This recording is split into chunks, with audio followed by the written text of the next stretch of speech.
오늘 여러분들과 함께 살펴볼 것은 통렌 명상이라는 것입니다. 혹시 들어보신 적이 있으신지 모르겠어요. 통렌. 이거는 티베트 불교의 명상 방법입니다. 사실 저도 이 통렌 명상을 안 것이 그렇게 오래되지가 않습니다. 왜냐하면 이게 저는 이제 선불교를 주로 했었고, 또 동아시아 불교, 또 중국, 한국, 일본 불교를 중심으로 해서 공부를 했기 때문에 사실 티베트 불교에 대해서 별로 이렇게 많이 공부를 못해서 티베트 불교를 잘 몰랐는데, 제가 그 자비명상을 이렇게 하면서 이 티베트 불교의 그 통렌 수행이 또 통렌 명상이 얼마나 중요하고 또 특별히 그리스도인들에게 아주 많은 그런 가르침을 주고 있는 그런 명상 방법이구나, 그런 것들을 최근에 더 깊이 이렇게 깨닫게 되어서 여러분들과 함께 이걸 나누게 돼서 굉장히 기쁩니다. 여러분들이 오늘 1시간이지만 이 1시간을 통해서 또 통렌 명상에 대해서 좀 더 깊이 이해하시고, 또 그것을 자신의 삶에서 또 실천하고, 또 다른 사람들에게도 이렇게 함께 나누는 그런 기회들이 있으시기를 바라면서 이 수업을 진행하도록 하겠습니다. 여러분들에게 나누어드린 요약문을 보시면서 제 강의를 따라오시면 되겠습니다. 거기 첫 번째로 제가 아집과 아애집에 대해서 여러분들께 이렇게 말씀을 드렸는데요. 이게 3살 버릇이 여든까지 간다, 그런 말이 있지 않습니까? 이제 그것은 우리의 행동 방식이라는 것이 한번 우리 몸 안에 배이게 되면 그것이 좀처럼 바뀌지 않는 그런 경향성을 갖고 있다라는 것을 이제 함축하고 있는 그런 격언이 되겠죠. 이제 불교에서는 이 부분과 연결시켜서 우리들이 이런 세상과 또 타인, 또 자기 자신에 대해서 잘못된 그런 이해를 하고 있다라고 보고 있어요.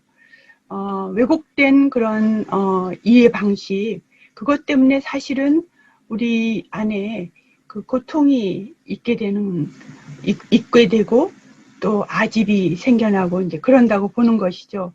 이제 그 중에 하나는 바로 우리 자신이 독립된 존재라고 이해하는 것입니다.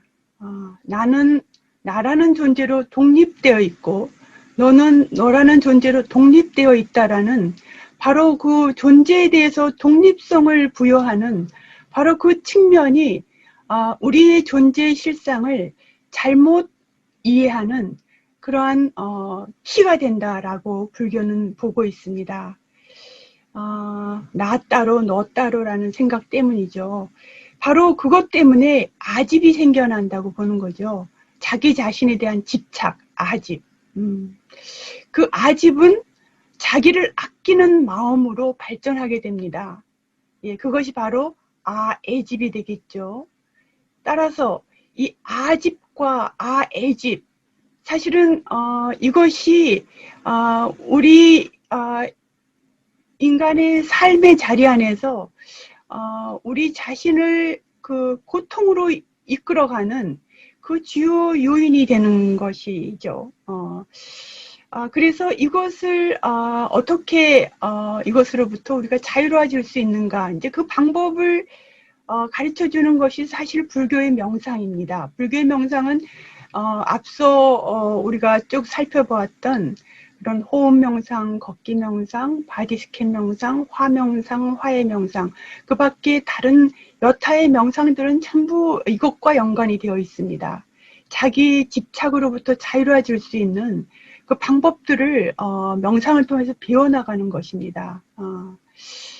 자, 우리가 우리 자신에게 이렇게 매몰되어 살아가게 될 때 우리는 타인의 감정이나 타인의 어떤 의견이나 이런 것들에 대해서 이렇게 무감각해질 수가 있죠. 근데 사실은 타인의 감정과 나 자신의 감정은 깊은 연관성을 갖고 있지 않습니까? 우리가 같이 함께 더불어 살게 되면 이거를 더 강하게 이제 느낄 수밖에 없게 되는데요.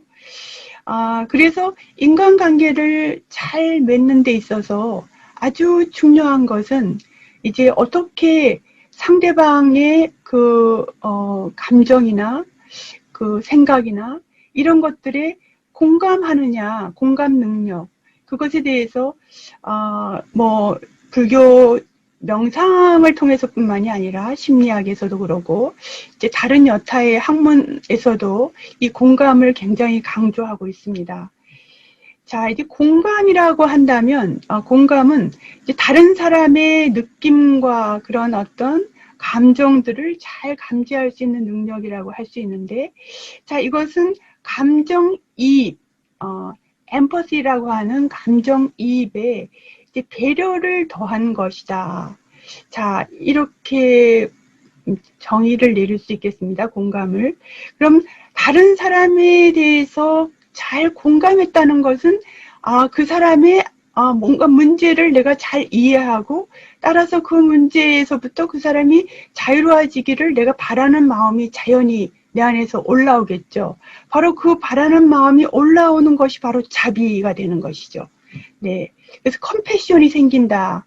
그러니까 공감이 결국 이제 컴패션하고 연결되는 것입니다. 그러니까 감정이입이 공감으로, 공감이 자비로 이렇게 연결이 된다고 볼 수 있겠습니다.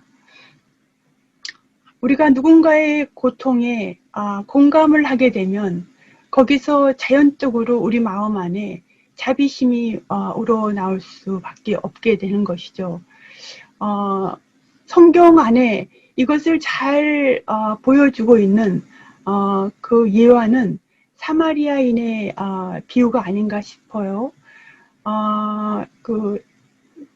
프란치스코 교황님께서도 이 사마리아인의 비유를 굉장히 당신의 저술 속에서 강조하고 계시는데 거기에 등장하는 세 사람, 사제, 레위인 또는 사마리아인 세 사람의 그 차이는 무엇일까? 고통받고 있는 사람 앞에서 세 사람이 했던 행동의 차이는 어디서 온 것일까? 예, 바로 공감의 차이가 아닌가 싶습니다. 그 사람의 고통을 직접적으로 어떤 공감을 불러일으킨 사마리아인은 바로 자비의 행동을 했었던 것에 반해서 사제와 레위인들은 자신들이 갖고 있는 자신들의 생각, 율법 이런 것들에 얽매여서 결국은 자비를 베풀 수 없었던 그런 상황들을 우리는 잘 알고 있습니다. 불교에서는 이 자비심을 키우려면 이제 보리심을 일으켜야 한다라고 이야기를 합니다. 보리심. 보리심이 굉장히 강조되고 있어요. 특별히 티베트 불교에서는요. 이제 보리심. 여기 지금 한자로 제가 썼는데 사실 이거 한자를 찾으면 여러분들 보제심 이렇게 나올 겁니다. 이게 불교적은 특별히 이렇게 그 한자를 불교식으로 특별히 읽는 방법들이 이렇게 독특한 그런 독법들이 있어서 여러분들이 이런 것들은 이건 보리심을 이렇게 쓰는구나 라고 이제 보시면 됩니다. 이런 것들이 여러 개 있습니다. 이제 보리심은 보디시타라 그래서 보디가 바로 깨닫는다는 의미를 갖고 있지 않습니까? 이제 보디를 이제 한역했을 때 보리라고 한역이 됐습니다. 자, 그래서 보리라는 것은 깨달음인데, 그래서 보리심이라는 것은 깨달음을 향한 마음 또는 이미 깨달은 마음, 그것을 의미합니다. 그래서 보리심을 닦는다고 했을 때 앞서 제가 말씀드렸던 감정이입이나 공감, 또 자비 모두를 키우는 것이 바로 보리심을 닦는 것이다. 자, 그러면 이 보리심을 닦는다라고 표현을 했을 때 이 말 속에는 바로 우리 존재를 각자 개별적으로 바라보는 그 시각에서부터 자유로워짐에서부터 출발합니다. 우리 존재를 각각 개별화되어서 바라보는 시각에서 모든 존재는 그렇지가 않다. 모든 존재는 다 연결되어 있다라는 그것에 대한 자각이죠. 나라는 존재가 지금 여기에 있을 수 있는 것은 나를 둘러싸고 있는 다른 여타의 내가 아는 존재도 있고 모르는 존재도 있고 삼라만상의 모든 존재들이 내가 지금 여기 있도록 도와주기 때문에 내가 지금 여기 있는 것이죠. 그래서 그런 측면에서 이 보리심이라는 것은 바로 그 모든 존재가 연결되어 있다라는 것에 대한 깊은 자각에서 출발한다. 자, 이렇게 볼 수 있겠습니다. 그래서 단순히 사랑을 베푼다, 자비를 베푼다라는 의미는 그냥 단순히 내가 자비를 베풀어서, 사랑을 베풀어서 착한 행위를 하거나 친절한 행동을 했다라는 것을 넘어서 있습니다. 그냥 단순히 내가 갖고 있는 것을 너에게 베푸는 차원을 넘어서 있어요. 자, 그래서 결국 그 말은 바꿔 이야기하면 뭐냐면 타인에게 자비를 베푸는 것은 결국은 나에게 자비를 베푸는 것이고 나를 사랑하는 길이다라는 것이죠. 이 말은 바꿔 이야기하게 되면 자기를 사랑하는 것과 남을 사랑하는 것이 결코 다른 것이 아니라는 것을 의미합니다. 불교는 그런 식으로 우리에게 그 보리심을 이야기하고 자비에 대한 그런 가르침을 주고 있습니다.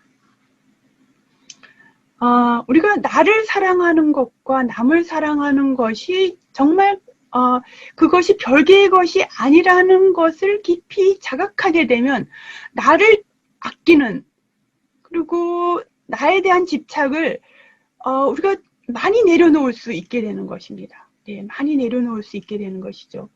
네, 이기심의 강도를 줄일 수 있는 바로 그 첩경이 바로 불교에서 말하는 이러한 존재 이해 방식입니다.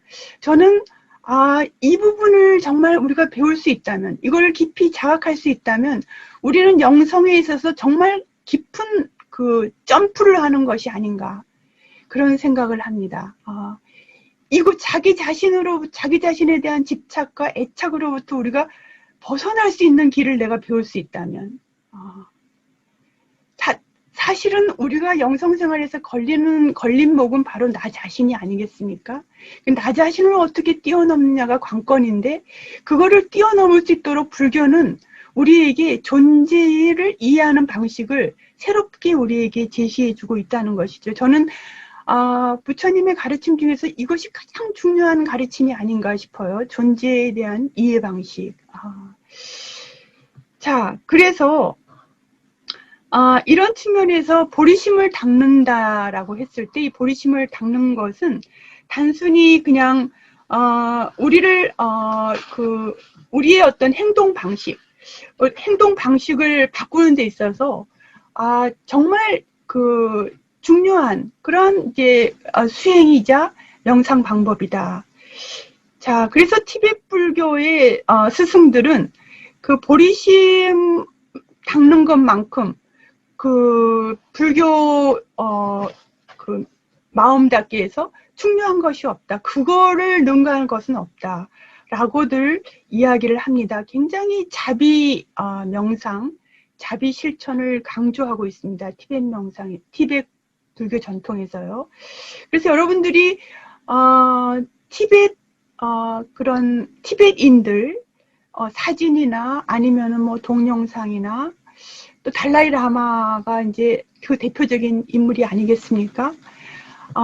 티베트의 그 스승들을 이렇게 보면은 굉장히 자비로우신 모습을 갖고 계셔요. 물론 다른 불교의 스승들도 자비로우신데 특별히 불교의 티베트 불교의 그런 스승들이나 뭐 꼭 스승들이 아니더라도 티베트 불자들의 모습은 참 평화롭고 자비롭고 그런 모습들을 이렇게 볼 수가 있습니다. 바로 그 티베트 불교 전통에서 내려오는 바로 이 자비행 때문이 아닌가, 보리심에 대한 강조 때문이 아닌가, 그런 생각을 저는 하게 됩니다. 여기 지금 보리심에 대한 두 번째로 넘어가서요. 거기에 그 산티데바라는 그 인도의 7세기에서 8세기 그 나란다 대학의 중간학파의 아주 큰 스승이신데, 이분이 그 설법하신 것을 이렇게 모아서 그 나온 책이 그 입보리행론이라는 논서입니다. 자, 그러니까 불교에서는 이렇게 경전에 그 경전이 있고 부처님이 직접 말씀 설하신 것을 제자들이 나중에 기억해서 적어놓은 경전이 있고, 그 경전을 자기 나름대로 해석한 논소가 있습니다. 바로 여기선 그 경전은 끝에 경자가 붙고 논소는 끝에 논자가 붙습니다. 그래서 여기서 지금 입보리행론 하면은 이제 논소를 의미하는 것입니다. 달라이 라마께서는 늘 그 법문을 여실 때 입보리행론을 반드시 언급하십니다. 굉장히 중요한 그런 보리심 수행을 하는 데 있어서 티베트 불교 스승들은 이 책에 나오는 가르침을 모든 제자들한테 전수하고 있습니다. 그래서 아주 중요한 책인데, 여기에 나오는 내용 중에 보리심은 보리심을 아직 일으키지 않은 자들을 일깨우고, 보리심을 일으킨 자는 보리심을 위로 증정할지어다, 이런 표현이 나옵니다. 이제 그러니까 보리심 자체가 아직 그 보리심을 불러일으키지 못한 중생들을 일깨우게 되는 것이죠. 그러니까 보리심을 깨달은 자가 보리심을 깨닫지 못한 자들을 일깨우게 되고, 그것을 일으킨 자는 그로 인해서 점점 깨달음이 깊어지는다는 것을 이 표현이 이야기를 하고 있습니다. 자, 그 산티데바는 보리심이야말로 만병통치약이다. 그러니까 이 보리심을 수행하게 되면 모든 고통으로부터 자유로워질 수 있는 그런 마음을 갖게 된다라고 해서 이거를 그 수행의 핵심으로 이렇게 보고 있습니다. 이 보리심에는 크게 이제 두 가지 측면이 있는데요. 이제 하나는 궁극적 보리심이고 다른 하나는 상대적 보리심입니다. 궁극적 보리심을 다른 말로 절대적 보리심, 이런 표현도 쓰곤 합니다만 저는 궁극적 보리심이라는 표현을 쓰도록 하겠습니다. 궁극적 보리심이라는 것은 우리 안에 우리의 본성을 지칭하는 것입니다. 우리의 본래성이죠. 불교에서는 우리의 본래성을 불성이라고 이야기를 합니다. 불성. 대승에서는 특별히 불성에 대한 강조를 하고 있죠. 우리는 모두 부처님의 성품을 갖고 태어났다. 그러니까 우리 안에 이미 그 성품이 내재되어 있다는 것이죠. 자, 그것이 궁극적인 보리심입니다. 그 궁극적인 보리심 때문에 우리가 깨달음이 가능하다는 것이죠. 깨달음으로 나아갈 수 있다는 것이죠. 우리가 해방될 수 있고 자유로워질 수 있는 근원지가 바로 거기에 있다는 것이죠. 그리스도교적으로 표현을 한다면 하느님이 내 안에 현존하신다라는 것으로 표현을 바꾸어 할 수 있겠습니다. 하느님의 현존, 바로 그것이 궁극적 보리심에 해당되는 것입니다. 이제 우리가 다음 시간부터 이제 우리 그리스도교의 관상기도로 넘어가는데요. 여러분들이 지금 불교에서 배운 이 용어들을 잘 기억하시면 훨씬 그리스도교의 관상기도를 깊이 이해하실 수 있으리라 생각이 듭니다. 네, 궁극적 보리심. 네, 불성이자 또 불교에서는 또 다른 표현으로 공이라는 표현도 쓰고 있습니다. 공. 네, 공이라는 것은 모든 집착으로부터 자유로워진 상태입니다. 모든 애착과 자애심, 그것으로부터 완전히 자유로워진, 그래서 텅 비어있고 광활하고 광대한 그 마음의 상태, 그 마음의 상태를 공으로 이야기를 합니다. 그래서 단순히 그냥 없다라는 무하고 다릅니다. 무와 공은 천지 차이죠. 무라는 것은 그냥 있음의 상대어죠. 예. 있고 없고 이지만 공이라는 것은 있고 없음을 넘어선 그 모든 것들을 총괄한 존재의 그 근저, 그거를 공으로 말하고 있습니다. 그래서 공, 불성, 생명 그 자체, 사랑 그 자체, 어떤 것과도 비견할 수 없는, 바로 그것입니다. 그래서 궁극적 보리심을 깨닫는다는 것, 결국 궁극적으로 깨닫는다는 것이 되겠죠. 그러니까 불교에서 말하는, 선에서 말하는 그런 깨달음은 바로 이 궁극적 보리심에 대한 자각입니다. 그렇게 이야기를 할 수 있습니다. 그렇지만 이제 그것만 있는 것은 아니고 상대적 보리심이 있습니다. 어떤 면에서 이제 이 티베트 불교에서는 이 양쪽이 균형을 잡고 함께 강조되고 있다라는 측면에서 아주 그 풍요로운 불교 전통이 아닐 수 없습니다. 예, 선불교 같은 경우는 사실 이 상대적 보리심 같은 경우들이 그렇게 강조되지 않고 있는데 반해서 티베트 불교에서는 이 상대적 보리심도 그 실천면에서 굉장히 강조하고 있기 때문에 이 양쪽이 그 아우러서 함께 이렇게 강조되고 있다는 측면에서 더 큰 그런 힘을 갖고 있지 않은가 그런 생각을 저는 하고 있습니다. 예, 상대적 보리심은 구체적으로 우리가 자비를 실천하는 것입니다. 바꿔 이야기하면 이타심, 남을 향해서 이타심을 갖고 그 남에게 자비를 베푸는 것, 사랑을 베푸는 것, 자 그것이 이제 상대적 보리심이라고 볼 수 있겠습니다.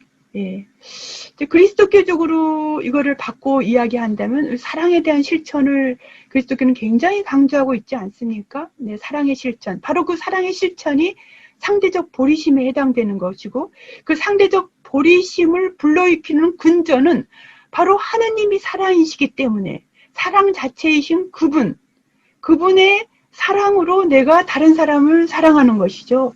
바로 우리 안에 있는 바로 하느님의 사랑, 바로 그것이 궁극적 보리심이 되겠습니다. 그래서 그 두 가지가 이렇게 아우러서 있는 것이죠. 그래서 여러분들이 이게 불교 안에 있는 궁극적 보리심과 상대적 보리심을 나의 신앙으로 갖고 와서 내가 이거를 나의 그 신앙의 실천 안에서 이 두 가지를 같이 이렇게 생각할 수 있다면 내가 훨씬 그 생각을 더 깊이 할 수 있을 뿐만이 아니라 우리 영성생활의 깊이를 더할 수 있는 그런 측면이 아닌가 생각이 듭니다. 이 상대적 보리심은 그 궁극적 보리심에 기반을 두고 있다. 자, 그렇게 말씀을 드렸습니다. 자, 우리가 상대적 보리심을 통해서 자비행을 하지만 우리가 우리의 사랑행이라는 것은 정말 이 세상의 고통의 모든 것을 다 아우를 수 없고 우리가 하는 그런 행위들은 실천 행위들은 굉장히 작은 것들이죠. 그래서 모든 것들을 다 우리가 아우를 수 없는 것이죠.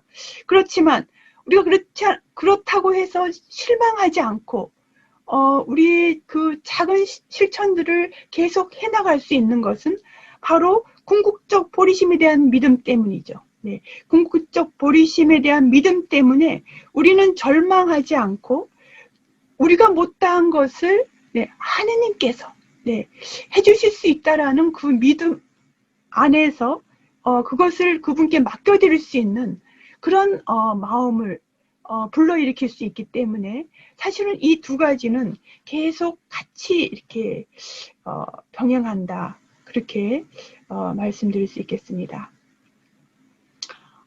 자비라고 하면 이제 컴패션이 되죠. 컴패션. 함께 패션하면 고통인데 고통을 함께 느낀다. To feel passion with. 함께 느낀다는 것이 자비에 해당되겠습니다. 네. 그래서 결국 그 말은 아까도 제가 공감해서 말씀드렸듯이 우리가 다른 사람의 고통을 공감한다. 함께 느낄 때 거기서 자비가 나온다. 그래서 이제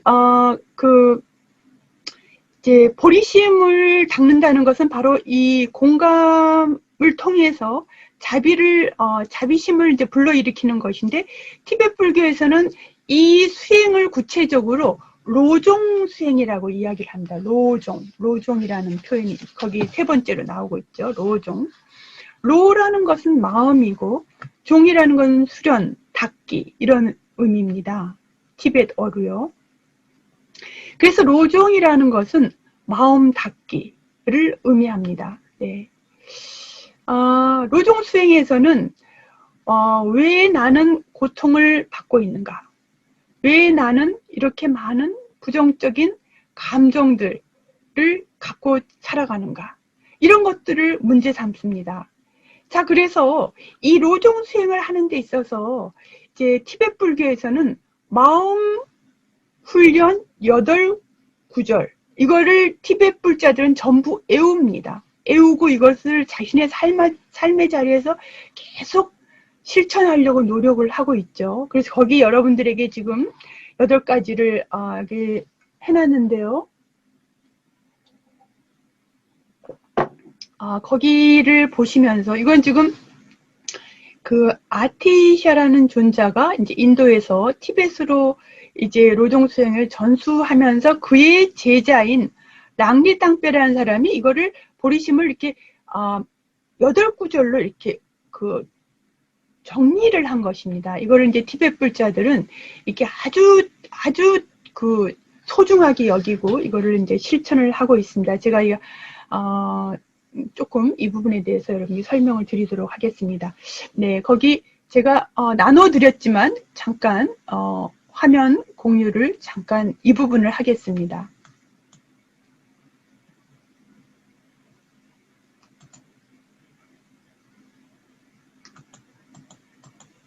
네, 공유가 되셨죠? 네, 자, 여기 보시면 거기에 지금 자, 여러분들과 함께 첫 번째 구절을 한번 같이 읽도록 하겠습니다. 예, 여의주보다 귀한 모든 중생을 위하여 성불하고자 하며 항상 중생 아끼게 하소서. 자, 이것이 첫 번째 기절입니다. 야, 첫 번째 기절. 자, 여기 나오는 여의주가 뭔지 아시나요? 여러분들? 네, 용 입에 이렇게 물고 있는 게 여의주죠. 네, 그 관세음 보살이 이렇게 지니고 있는 것도 여의주입니다. 이렇게 굉장히 이렇게 소중한 것을 이제 여의주에 표현했는데 그 여의주보다 더 귀하다. 누가 더 귀하다는 걸까요? 모든 중생들이죠. 예, 중생에 대한 그런 관점입니다. 그래서 모든 중생이 여의주보다 더 귀한 존재이기 때문에 항상 중생을 아끼게 하소서, 그런 마음을 발언하는 것이 첫 번째 구절입니다. 네.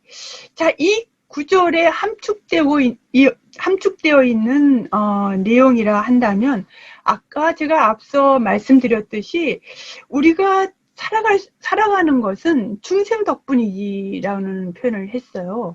모든 중생 덕분에 내가 살아가고 있다. 타인 없이는 내가 살아갈 수 없다는 그 마음이 여기에 함축되어 있죠. 그래서 타인을 살리는 것이 곧 내가 사는 길이기 때문에 항상 중생을 아끼게 하소서라는 표현을 첫 번째로 하고 있습니다. 네, 두 번째 기절로 넘어가겠습니다. 네, 두 번째는 타인과 있을 때 가장 낮은 자리에서 진심으로 남들을 최상으로 아끼게 하소서. 네. 여기서는 타인보다, 우리는 보통 타인보다 우리 자신을 아끼죠. 네. 또 가족을 아끼지만 다른 가족보다 내 가족을 더 아끼죠. 네. 내 공동체를 다른 공동체보다 더 아끼죠. 네. 이렇게 나를 아끼는 마음을 내려놓고 남들을 최상으로 아끼는 마음을 키우는 것이 두 번째입니다. 남들을 최상으로 아낀다. 티벳에서는 이 규절을, 이렇게 가르치면서 나는 하나이지만 나를 둘러싸인 남들은 이제 많기 때문에 그들을 아껴야 한다. 라는 가르침을 주고 있습니다. 네, 세 번째는 항상 내 마음 살펴서 번뇌가 일어나자마자 남과 나를 해칠까 바로 굳게 대치하게 하소서라는 겁니다. 여기서 지금 중요한 것은 번뇌가 일어나자마자입니다. 네, 우리는 보통 번뇌가 일어나자마자 그것을 알아차리고 그것을 알아차린 것을 바로 실천하지 않고 그걸 내 마음속에 갖고 그거를 생각하고 또 생각하고 그러지 않습니까? 결국 그것이 우리 자신의 감정에 어떤 그런 감정으로 번지게 되고 또 습관으로 번지게 되는 그런 요인들이 되는 것이죠. 그래서 번뇌가 일어나자마자 바로 깨닫고 알아차리고 굳게 대처하게 하소서라는 것입니다. 자, 네 번째는요. 성질 거친 인간이 악행 깊이 빠질 때 값진 봄을 찾듯이 귀중하게 아끼게 하소서. 네.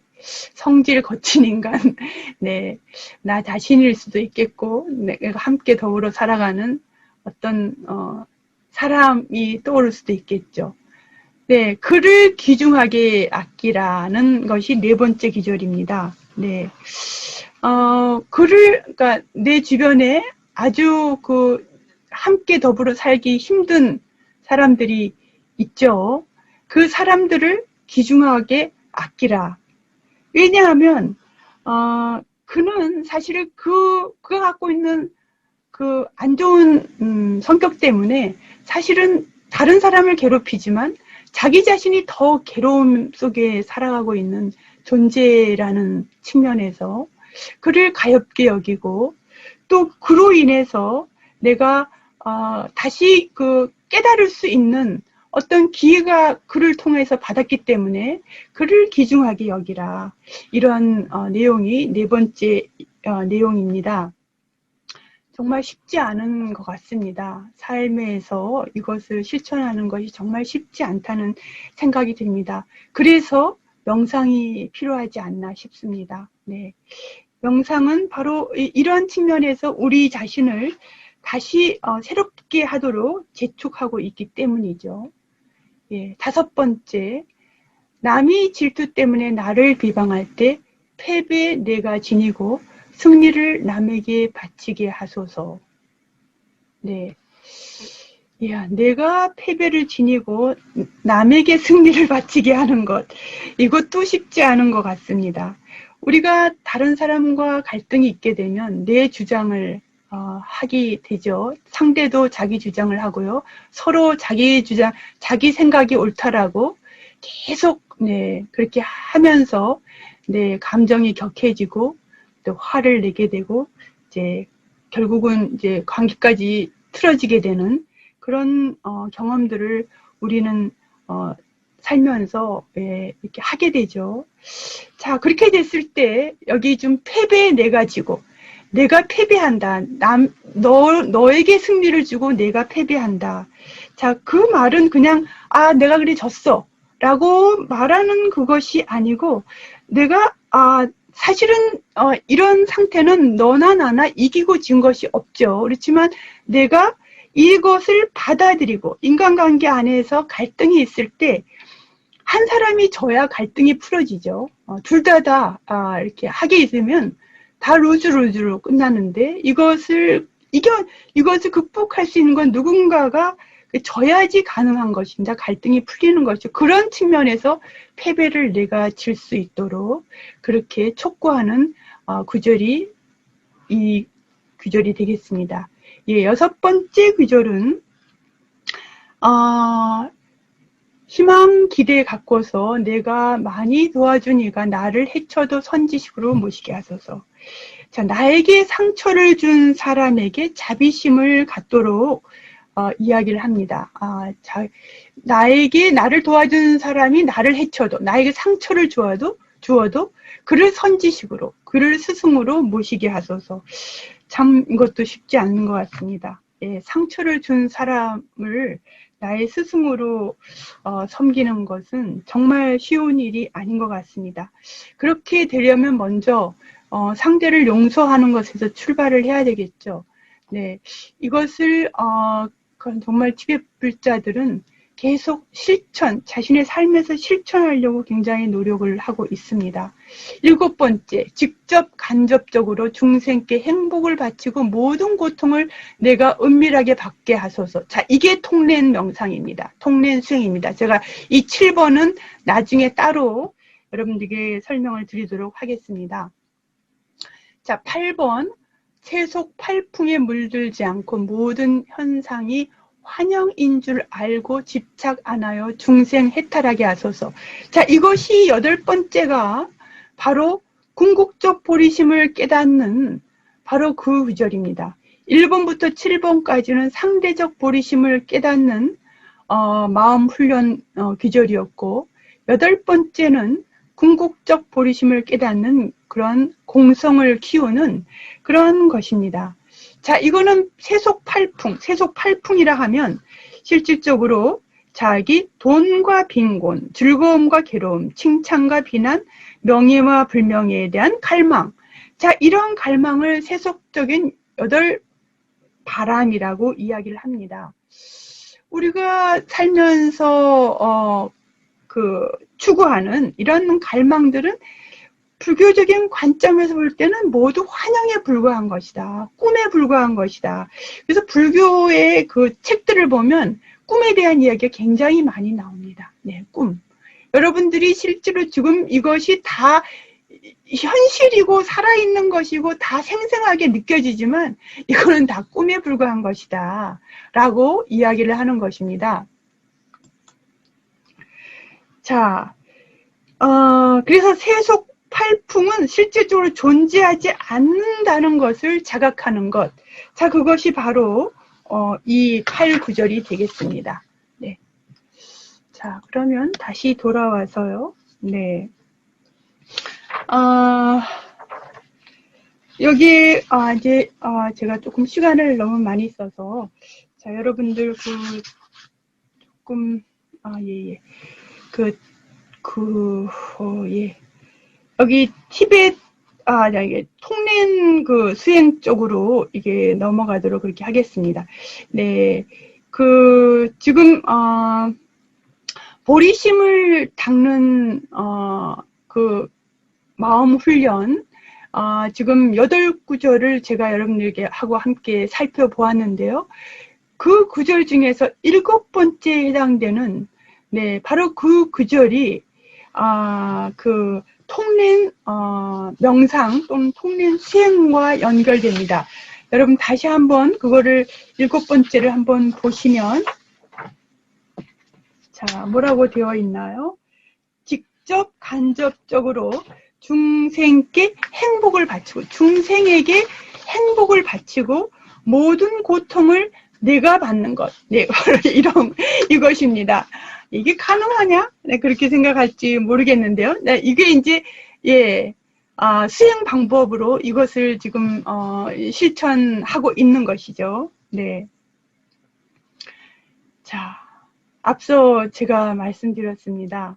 우리는 잘 안 바뀐다고, 잘 안 바뀌죠. 여러분 자신도 보시면, 예, 이렇게 수도생활 오래 했는데, 좀처럼 안 바뀌어요. 네, 저를 봐도 좀처럼 안 바뀝니다. 나의 습관, 나의 행동 방식, 이런 것들이 좀처럼 바뀌지 않아요. 생각도 바뀌지 않고. 이 습관이라는 게 이게 무서운 것이죠.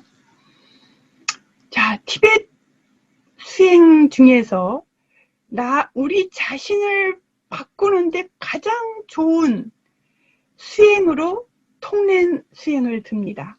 네. 한번 여러분들이 오늘 이 수행을 배우시면서 열심히 한번 해보시죠.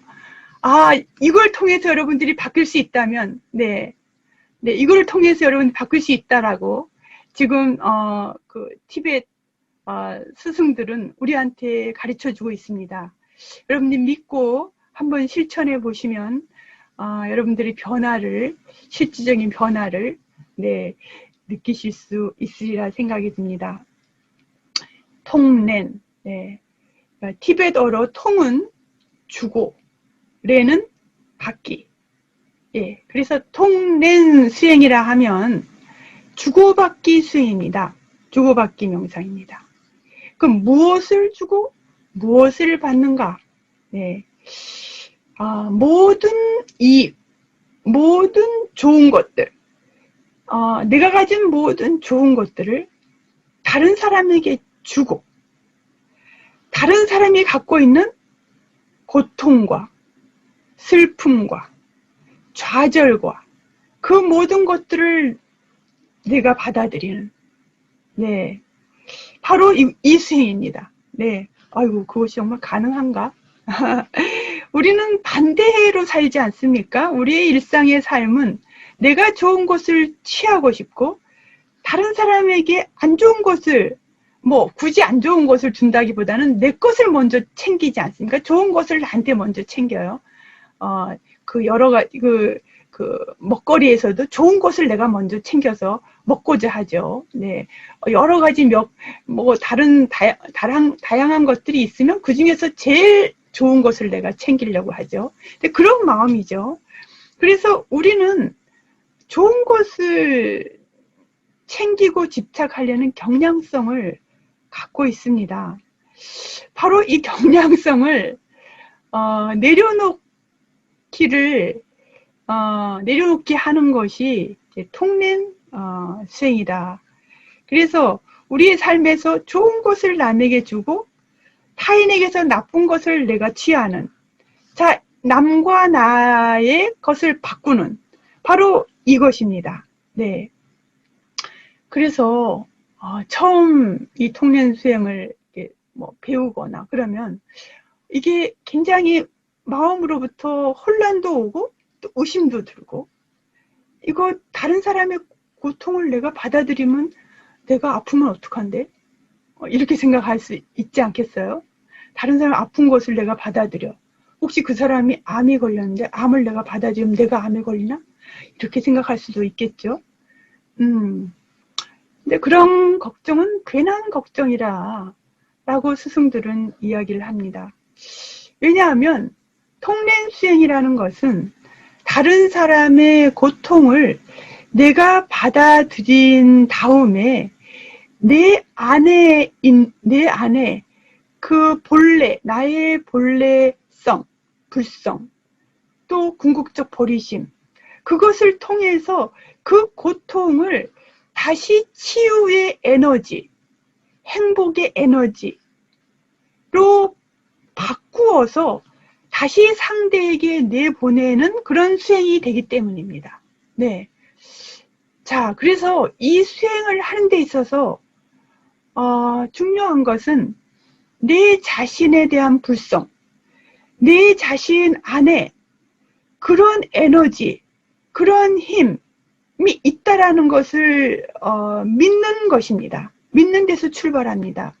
궁극적 보리심에 대한 믿음, 불성에 대한 믿음, 하느님의 현존에 대한 믿음, 그 믿음에서 이 수행이 가능한 것이죠. 네.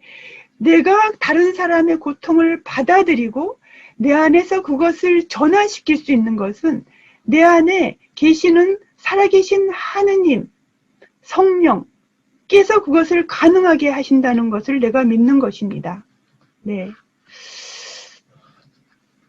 자, 그래서 이것을 이제 하는 데 있어서 이제 통렌 명상의 원리를 좀 보면은, 그러니까 호흡을 한다. 그러니까 호흡 명상을 했지 않습니까? 호흡이라는 것은 그냥 우리가 바깥에 있는 산소를 내가 들이마시고 내 안에서 생겨난 내가 음식물을 통해서 이렇게 소화를 시키고 거기서 생성된 이산화탄소를 바깥으로 배출하고 바로 그것이 호흡이죠. 네. 자, 그럼 그거는 이제 좋은 것을 내가 마시고 나쁜 것을 바깥으로 내보내고, 네, 그것입니다. 네. 근데 통렌 명상은 그거와 반대로, 네, 불결한 것을 마시고, 네, 좋은 것을 내보내는 것이죠. 네, 네. 그래서 숨을 들이마실 때 다른 사람의 고통을 내가 받아들이고, 그 다음에 숨을 내쉴 때 그 고통을 치유의 에너지, 치유의 빛으로 변환시켜서 밖으로 내보내는 상상을 하는 것입니다. 그래서 통렌 명상에서는 시각화, 상상력, 이걸 심상화라고 표현을 하는데요. 심상, 마음의 어떤 상을 만드는 것입니다. 그래서 상을 만들어서 그것을 바깥으로 보내는.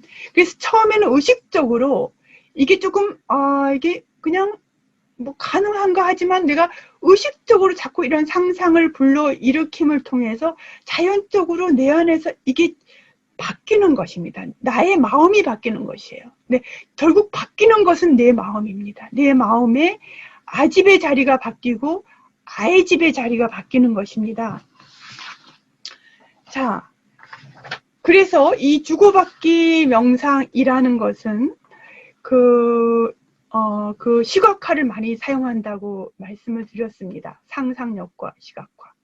그래서 상대방의 그런 불행이나 또 정신적인 어떤 그런 고통이나 이런 것들을 내가 받아들일 때 그거를 시각화시키는 거예요. 어떤 그 검은 연기 이 형태로 이렇게 눈을 감으시고 어떤 한 사람을 떠올리시고 근데 그 한 사람이 그냥 막연히 내가 아는 사람이 아니고 구체적으로 내가 잘 아는 사람 그리고 구체적으로 잘 아는 사람이 겪고 있는 고통을 내가 상상하면서 그 고통을 내가 받아들이는 것입니다. 내가 쭉 연기의 형태로 검은 연기의 형태로 내가 내 속에 깊이 있게 검은 연기의 형태로 내 가슴속까지 쭉 받아들이는 것입니다. 네. 받아들이는 것입니다. 그 다음에 한참 머물고 있다가 내 안에 여러분들은 이제 대부분이 크리스찬이시니까 하느님의 성령의 힘을 통하여 에너지를 통하여 그 고통을 다시 좋은 에너지로 치유의 에너지로 전환을 시킵니다. 전환이 되었다라고 제가 상상을 합니다. 그 상상된 것을 흰색의 연기로 시각화해서 상상해서 그에게 다시 내보냅니다. 내보냅니다. 검은 연기의 형태로 내가 받아들이고 내 안에서 전환된 좋은 에너지, 치유의 에너지를 다시 상대에게 보내는 네, 그것을 계속 반복해서 하는 것입니다. 계속 반복해서 하는 것입니다.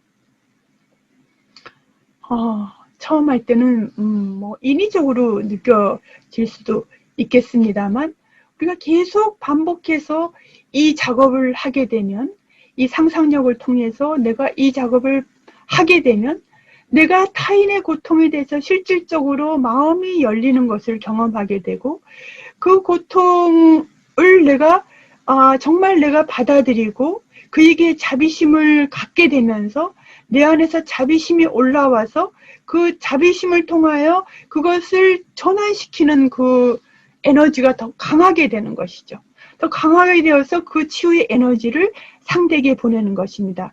여러분들이 계속 반복해서 이 작업을 하시게 되면 상대에게 물론 좋은 에너지를 주는 건 물론이지만 여러분 자신이 바뀌는 것이죠. 내 자신의 자비심이 키워지게 되는 것이고 사랑이 키워지는 것이고 또 자기에 대한 애착과 아집과 아의 집을 끊을 수 있는 바로 그러한 길이 되는 것입니다. 이러한 측면에서 티베트 불교의 스승들은 통렌 명상만큼 자신에 대한 애착을 끊어버리는 데 있어서 뛰어난 것이 없다라고 말씀들을 하십니다. 자, 그러면 여러분들이 한번 이제 제가 여러분들에게 지금 통렌 명상에 대해서 지금 조금 간단하게 설명을 드렸습니다.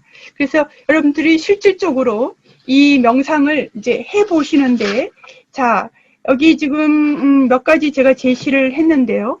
자, 처음부터 이게 지금 다른 사람의 고통을 받아들이고 이렇게 하시지 말고 처음에는 보리심을 떠올립니다. 예. 우리 안에 궁극적 보리심.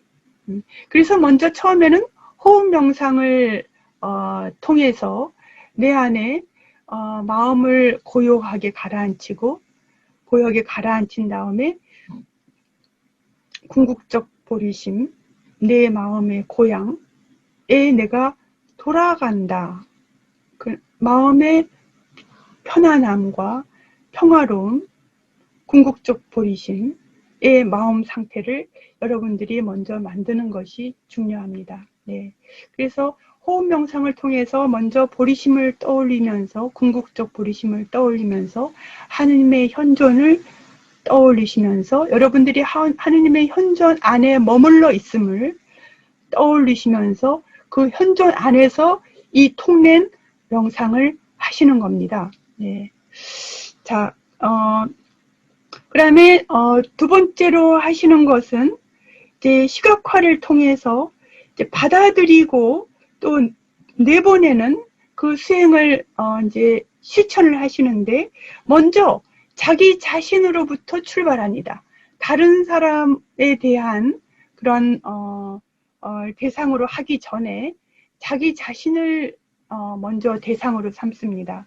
그래서 나 자신의 고통, 여러분들이 육체적으로 느끼는 고통일 수 있겠고요, 정신적으로 느끼는 고통일 수 있겠습니다.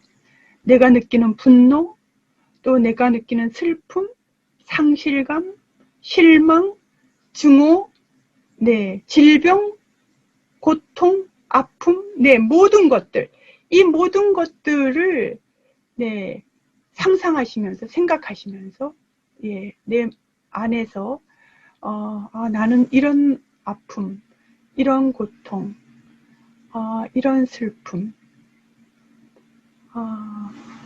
이런 질병, 이런 상실감, 이런 거를 떠올리시면서 그것을 정말 깊이 있게 여러분들이 받아들입니다.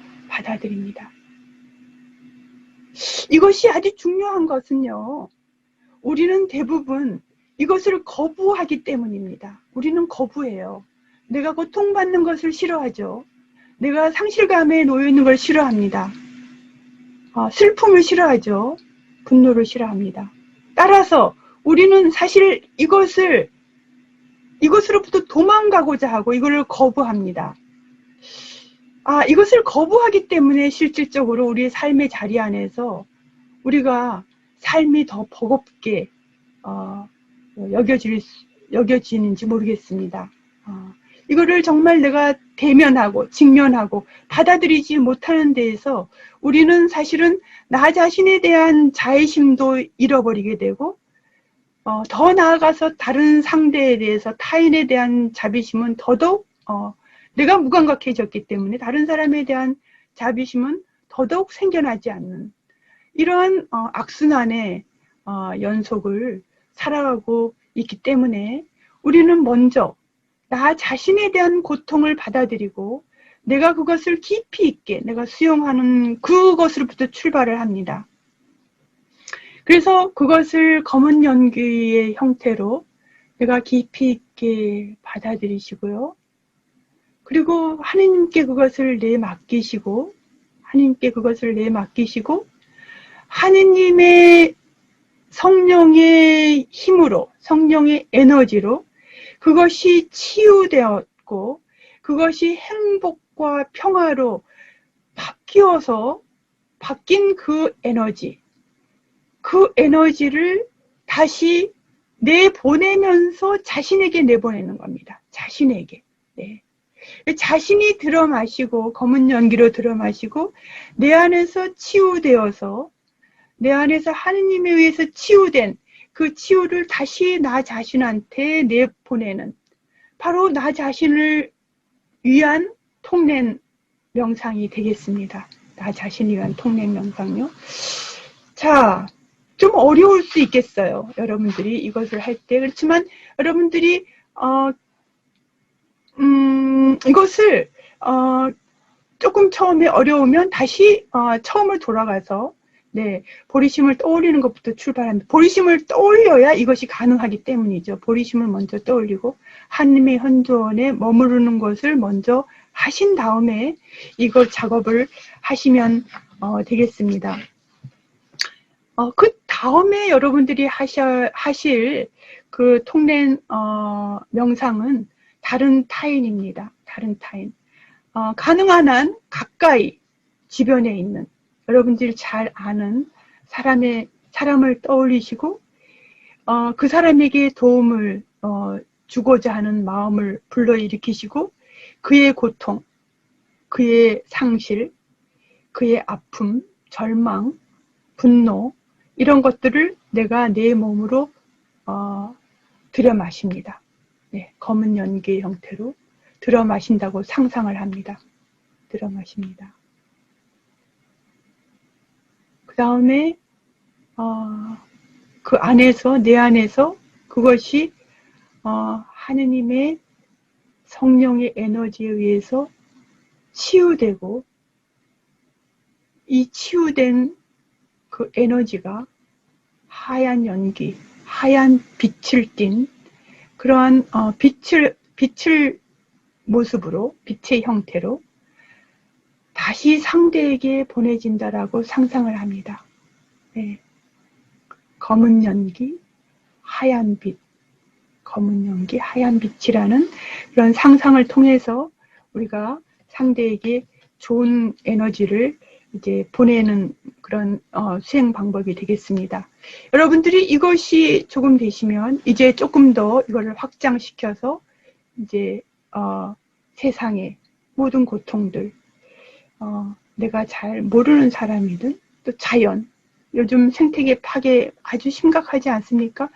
자연에게도 이 통례 수행을 여러분들이 사실은 우리가 이 생태 파괴되어서 이럴 때 여러분들이 계속 우리 모두가 마음을 모아서 계속 치유의 에너지를 자연에게 또 살아있는 동물에게 바다에 하늘에 이렇게 보낼 수 있다면 많은 그런 변화들이 일어나리라고 생각이 듭니다. 그래서 이것을 여러분들이 해보시고 제가 오늘 시간이 안 돼서 여러분들과 함께 사실은 해보려고 했으나 지금 조금 시간이 지금 거의 다 됐네요. 그리고 마지막으로는 여러분들이 다시 이걸 다 끝내신 다음에는 마지막으로는 다시 처음 했던 네, 모든 고통과 모든 상상했던 것들을 다 내려놓으시고 다시 마음을 편안하게 쉬면서 네, 그 본래 마음의 고향자리로 내가 다시 돌아가면서 쉬는 것입니다. 하느님의 현존에 나 자신을 내어 맡기면서 편안하게 쉬는 것입니다. 네. 자, 이렇게 돼서 이제 통례 수행의 방법들이 이렇게 있는데요. 어떠셔요, 여러분들? 네, 뭐, 하나하나 해보시면, 되죠. 한꺼번에 뭐, 다 할 수 없으니까, 여러분들이 시간 될 때 한번, 이렇게 성당이나 어디서나 한번 이런 통례 수행을 한번 해보시면 어쩔까 싶습니다. 이걸 준비하면서 저는, 그 지난주, 그 사도행전에 등장하는 그 제자들, 특별히 베드로의 그 모습을 떠올리게 됐어요. 정말 그렇게 예수님과 함께 있을 때 그렇게 그 예수님을 배반하고 또 하여튼 여러 가지 베드로에 대한 우리 이미지가 있지 않습니까?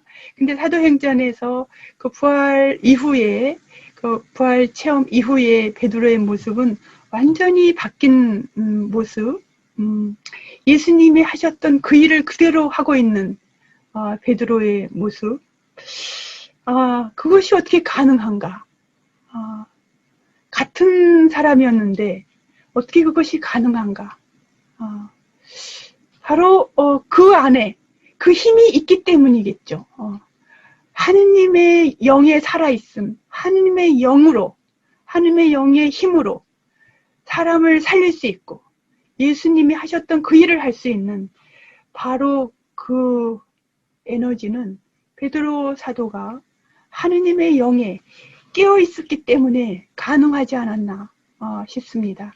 우리 모두도 베드로 사도처럼 하느님 영을 받았고 우리도 충분히 그런 삶을 살아가도록 초대받은 사람들입니다.